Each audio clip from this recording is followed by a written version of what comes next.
Today I want to talk about squatting frequency and the importance of it. If you want to get better at something, you have to do it regularly. You have to do it often, and you have to do it in a way where you can keep doing it, meaning that if you train super hard and you train super intense beyond what your capability of recovery is, you're going to end up being so sore and inconsistent with your flexibility, form, and technique.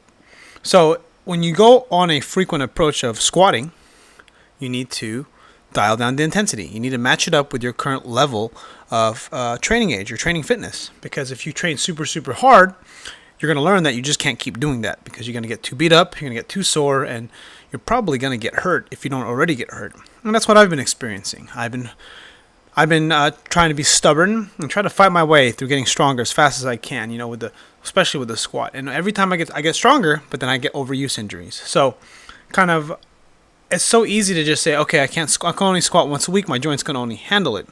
But you got to remember there are other tools in the belt, like this box squats, for instance. Box squatting is a great way to squat frequent without beating the crap out of yourself. There are other ways you can squat. You can squat wide, you can squat narrow, you can do front squats, which suck. You can do safety squat, bar squats, those are available to you. It's just finding the way to build the skill, because strength is a skill. You hear this time and time again, depending on who you talk to, who you read. Strength is a skill, and learning the movements is one of the biggest keys to being able to be a better powerlifter or a better strength athlete, or just to be stronger in the gym, period. And that's what it comes down to, getting strong, getting enough practice. When you train too intensely at too heavy of weights, you end up not able to get enough volume. Now, you can do best of both worlds. You do both, work up to like a heavy single or double or triple, and to do some repetition work. But then not all of us have all the time in the day. So it's kind of finding the right approach that allows you to squat frequent enough. And I really think people should squat 3 days a week. I think that's just the best way to it. If you're not adapted to squatting really well, I'm squatting twice a week.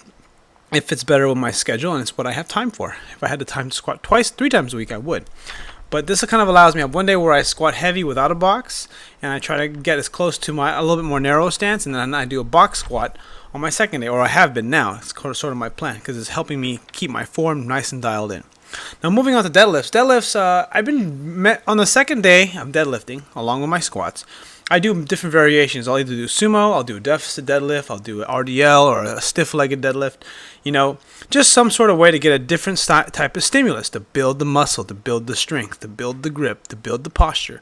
It's all a matter of perspective. It's all a matter of building different parts of your body, because one thing about touch and go deadlifts, RDLs, and not rest pause is it forces you to stay tight. You can't go as heavy, and forces you to really stay tight and really strengthen that core, kind of in a different way.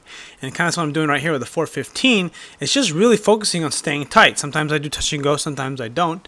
And then of course I'm using wraps. And one of the reasons why I'm using wraps is because I want to be able, or I'm using a kind of a VersaGrip wannabe, or a VersaGrip knockoff, is that I'm trying to balance out my shoulder and trap strength, because I think the over-under grip is really messing with my neck irritation. I made a video about having tight traps and neck pain, and I think this is one of the factors. It's not the only factor. There are a lot of other imbalances to consider, but being able to do a double overhanded grip is something that I know will definitely help minimize some of my imbalances and basically keep me more even, or I should say less uneven.